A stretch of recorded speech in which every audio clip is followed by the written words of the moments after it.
Okay जी, numerical number 10 करते हैं।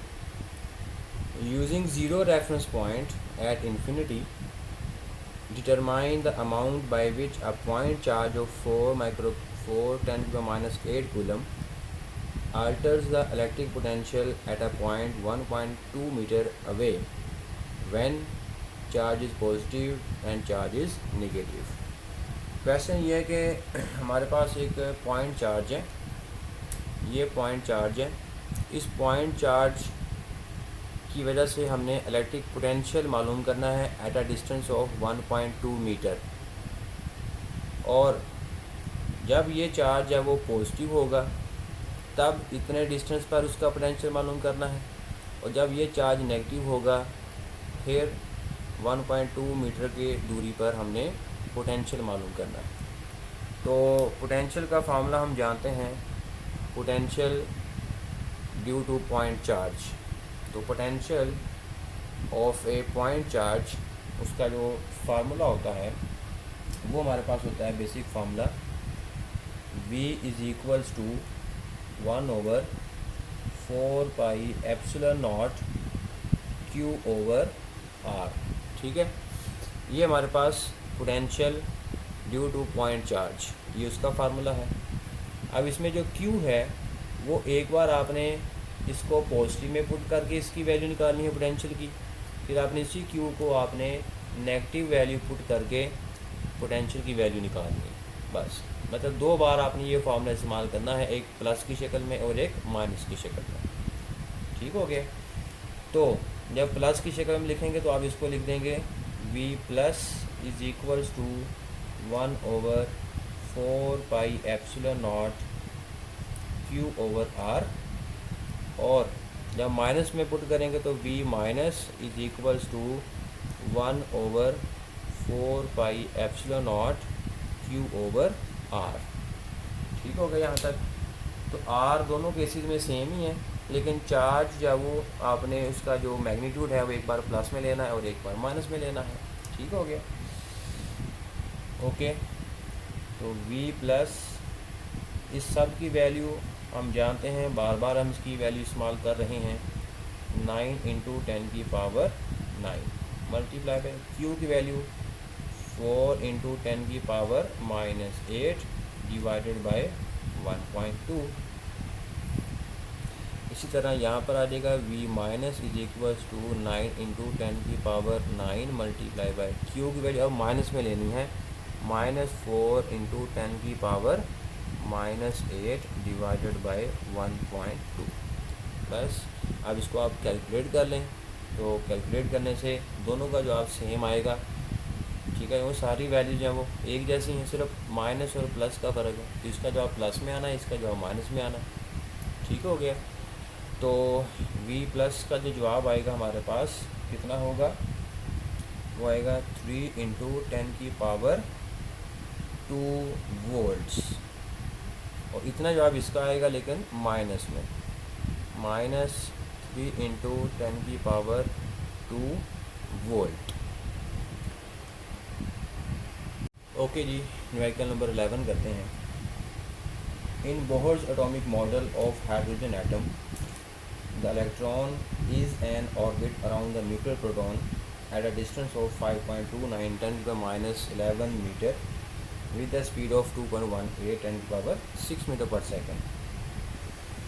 तो कहता है कि बोहर एटॉमिक मॉडल के मुताबिक एक इलेक्ट्रॉन है जो कि एक न्यूक्लियस के इर्द गिर्द जब वो मूव कर रहा है, और उसका जो डिस्टेंस है वो आपको दिया हुआ है, और वो जो इलेक्ट्रॉन जिस स्पीड से मूव कर रहा है वो स्पीड भी आपको दी हुई है।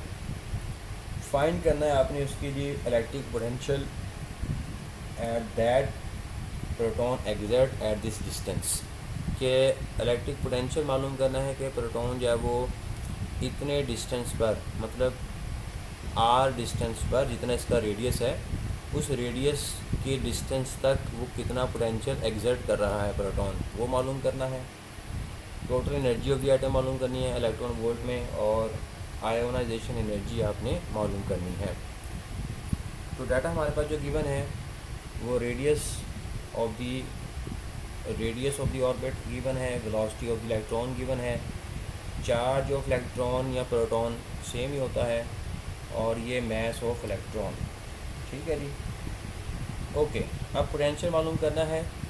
Potential due to this charge at a distance of this, ये डिस्टेंस अगर हमारे पास जो है वो आर है, तो इस आर डिस्टेंस पर पोटेंशियल मालूम करना है। तो इसका फार्मूला हम जानते हैं कि potential due to point charge वो होता है V इज़ इक्वल्स टू के क्यू ओवर आर। अब इसमें के की वैल्यू आप जानते हैं, क्यू की वैल्यू हम जानते हैं, और आर की वैल्यू हमें गिवन है। अब ये सारी वैल्यू हम यहाँ पे पुट करेंगे तो वेलोसिटी पोटेंशियल हमारे पास आएगा, पोटेंशियल आएगा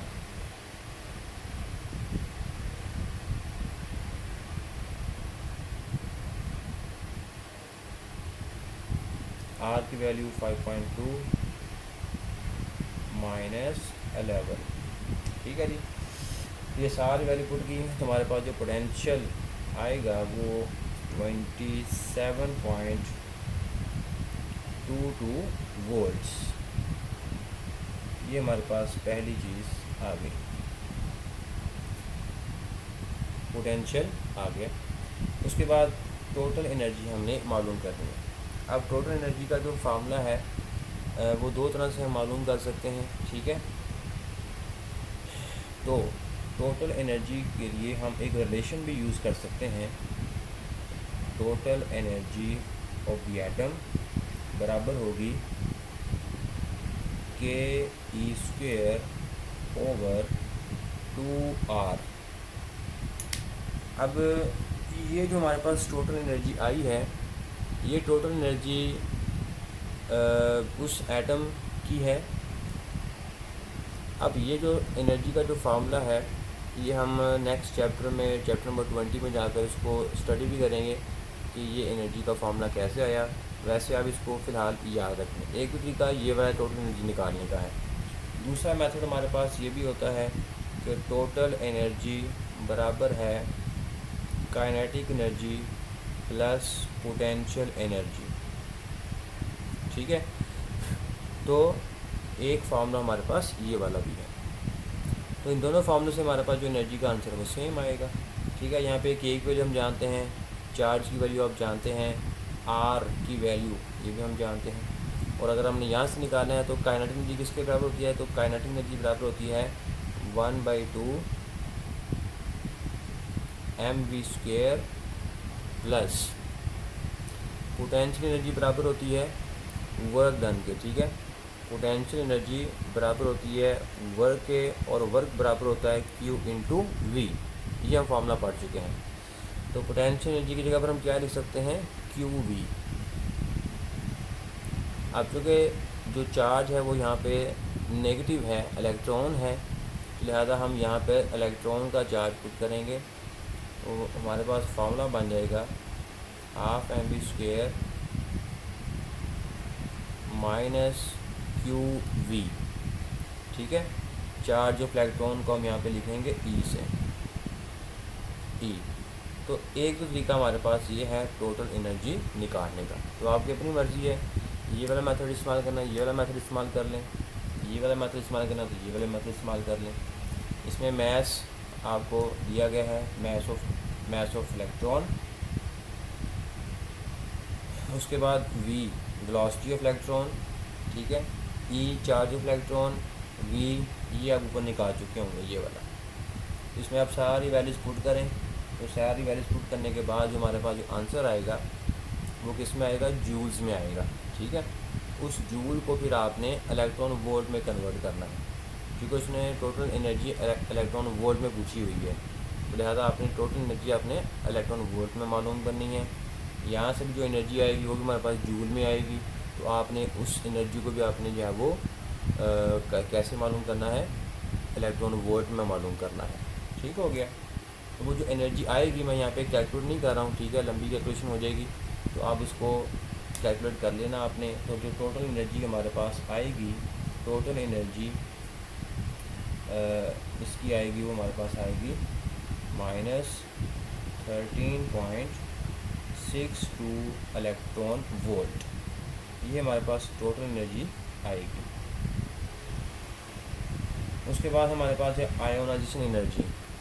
तो आयोनाइजेशन एनर्जी होती है कि an amount of energy required to lift an electron from its ground state to infinite state. ठीक है जी, मतलब कि किसी भी इलेक्ट्रॉन को उसकी ग्राउंड स्टेट से इन्फिनिट स्टेट में ले जाने के लिए जो एनर्जी की जो अमाउंट ऑफ एनर्जी रिक्वायर्ड होती है उसी को हम बोलते हैं आयोनाइजेशन एनर्जी। तो अभी मैं डेफिनेशन बोली है ग्राउंड स्टेट से इन्फिनिटी तक। तो जो एनर्जी ऑफ आयोनाइजेशन है, आयोनाइजेशन एनर्जी जो है वो बराबर होगी, क्योंकि ग्राउंड स्टेट से हम इन्फिनिटी तक लेके जा रहे हैं, तो हमारे पास जो फार्मूला होगा वो होगा ई इन्फिनिटी माइनस ई ग्राउंड। ठीक हो गया। तो ई इन्फिनिटी वाली जो एनर्जी है वो हमारे पास ज़ीरो होती है, माइनस ई ग्राउंड जो है ये वाली जो एनर्जी हमने निकाली है ना, बेसिकली टोटल एनर्जी, क्योंकि हाइड्रोजन का हमारे पास एक ही ऑर्बिट होता है, तो इस ऑर्बिट एक ही ऑर्बिट में जो उस वो पूरा का पूरा एटम जो है वो इनक्लोज्ड है, तो इस पूरे एटम की जो एनर्जी है वो हमारे पास आई है 13.62 इलेक्ट्रॉन वोल्ट, और ये एनर्जी हमारे पास कहलाती है इस ऑर्बिट के लिए, और ये कहलाता है ग्राउंड स्टेट। तो ये जो एनर्जी हमारे पास आई है ये ग्राउंड स्टेट के लिए आई है। ठीक हो गया, ओके।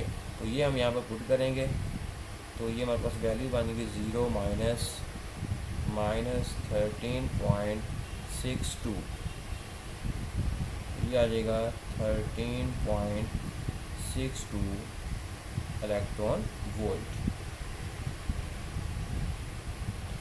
ये हमारे पास आ गई जी लास्ट एक्सप्रेशन IE के बारे में। ओके जी, न्यूमेरिकल नंबर 12 है the electric flash attachment for a camera contains a capacitor for storing the energy used to produce the flash. In what such unit the potential difference between the plates of 750 microfarad capacitor is 330 volt. Determine the energy that is used to produce the flash. ठीक है जी, हमारे पास जो camera है उस कैमरे में जो हम लाइट ऑन करते हैं वो लाइट जब ऑन होती है उसमें लगे हुए कैपेसिटर की वजह से। ठीक है, तो चूँकि हमें इंस्टेंटली हमें एनर्जी चाहिए होती है फ्लैश के लिए, तो वो एनर्जी हम यूज़ करते हैं with the help of capacitor. अब उस कैपेसिटर के पास हमने एनर्जी मालूम करनी है कि उस कैमरे में लगा हुआ जो कैपेसिटर है उसके पास कितनी एनर्जी है। ठीक हो गया, और जो हमें डाटा दिया हुआ है उसमें लगे हुए कैपेसिटर की कैपेसिटेंस दी हुई है और उसके प्लेट्स के दरमियान वोल्टेज पोटेंशियल डिफरेंस दिया हुआ है। तो energy store in a capacitor वो हमने मालूम करनी है। तो energy store in a capacitor इसके 2-3 फार्मूले हैं, उनमें से वो फार्मूला आपने इस्तेमाल करना है जिसमें C और V आता हो। तो वो हमारे पास जो फार्मूला है वो ये है ½ CV²। E is equals to 1/CV²। अब इसमें आपको C की वैल्यू दी हुई है, V की वैल्यू दी हुई है, ये दोनों वैल्यूज़ आप जब वो यहाँ पर पुट करें तो एनर्जी की जो वैल्यू हमारे पास आएगी 1/2 मल्टीप्लाई बाय 750 10⁻⁻6 इंटू 33 वोल्ट्स। तो एनर्जी का जवाब हमारे पास आएगा 40.8 जूल। इतनी एनर्जी जब उस कैपेसिटर में स्टोर होगी। नेक्स्ट चलते हैं 13 क्वेश्चन की तरफ। A capacitor has a capacitance of 2.5 farad. In the charging process, electrons are removed from one plate and placed on the other one. When the potential difference between the plates is 450 volts, how many electrons have been transferred? कहता है कि charging के दौरान हम जानते हैं कि charging of a capacitor क्या होती है कि चार्जिंग में हम जो बैटरी है वो कैपेसिटर की एक प्लेट से चार्ज को उठाती है और वो दूसरी प्लेट के ऊपर डिपॉजिट कर देती है। इस तरह जब वो चार्जिंग का जो सिलसिला है वो शुरू हो जाता है और कैपेसिटर जब वो चार्ज होना शुरू हो जाता है। अब हमने मालूम यह करना है कि जब हमने कैपेसिटर की प्लेट्स के दरमियान जो पोटेंशियल डिफरेंस है वो 450 वोल्ट का लगाया हुआ है, तो कितने नंबर ऑफ़ इलेक्ट्रॉन जो हैं वो ट्रांसफ़र होंगे from one plate to another plate. ठीक है, यानी कि ये हमारे पास जो कैपेसिटर है इस कैपेसिटर की प्लेट्स के दरमियान हमने जो है वो ये लगाया हुआ है बैटरी, और बैटरी जब वो यहाँ से क्या करेगी, इलेक्ट्रॉन को उठाएगी और वो डिपॉजिट कर देगी यहाँ पर। तो यहाँ पे इलेक्ट्रॉन जब वो चूँकि चले जाएंगे तो यहाँ पर क्या बचेगा, पॉजिटिव चार्ज। फिर एक और इलेक्ट्रॉन जब वो यहाँ पर आएगा, एक और इलेक्ट्रॉन यहाँ पे चला गया तो एक और पॉजिटिव चार्ज जब वो यहाँ पर आ गया। इस तरह जब वो चार्जेस हैं वो चलते जाएंगे। क्वेश्चन ये है कि जब हम 450 वोल्ट की बैटरी हम कनेक्ट करते हैं तो कितने नंबर ऑफ़ इलेक्ट्रॉन जब वो यहाँ से यहाँ ट्रांसफ़र होंगे, वो हमने एक्चुअली मालूम करना है। ओके, तो कैपेसिटेंस का जो फार्मूला है कैपेसिटर इक्वेशन वो हम जानते हैं, वो होती है Q is to C V. अब इसमें C हमें दिया हुआ है, V हमें दिया हुआ है, टोटल चार्ज का नहीं हमें दिया हुआ है, हमें दिया हुआ है इलेक्ट्रॉन का चार्ज, और हमने मालूम करना है कि कितने इलेक्ट्रॉन जो है वो वहाँ से वहाँ गए होंगे, पॉजिटिव से नेगेटिव प्लेट की तरफ। तो इसलिए हम Q को ऐसे लिखेंगे, Q बराबर होगा NE is equals to CV। ठीक है, जो Q बराबर होता है, Q बराबर होता है NE। ये कैसे एक्सप्रेशन आई है कि charge on one electron E के बराबर होता है, ठीक है, और 1 कूलम चार्ज किसके बराबर होगा, sorry, Q is equals to NE। ठीक है, charge on one electron, charge on one electron बराबर है E के। तो अगर n इलेक्ट्रॉन्स हों तो उनके ऊपर कितना चार्ज होगा, Ne। ठीक हो गया, मतलब एक इलेक्ट्रॉन के ऊपर जो चार्ज होता है वो E के बराबर है। तो अगर n इलेक्ट्रॉन्स होंगे तो कितना चार्ज होगा, Ne के बराबर होगा। इसलिए हमारे पास एक्सप्रेशन आ जाएगी Ne। इस तरह ये हमारे पास एक्सप्रेशन आ जाएगी Q बराबर है Ne। तो ये Q की जगह पर हमने लिख दिया Ne। अब हमने नंबर ऑफ़ इलेक्ट्रॉन्स को मालूम करना है कि वो कितने एक प्लेट से दूसरी प्लेट तक ट्रांसफ़र होते हैं। तो n बराबर है CV ओवर E। अब इसमें C की वैल्यू गिवन है, C की वैल्यू गिवन है, V की वैल्यू गिवन है, और चार्ज ऑफ वन इलेक्ट्रॉन वो हमें गिवन है।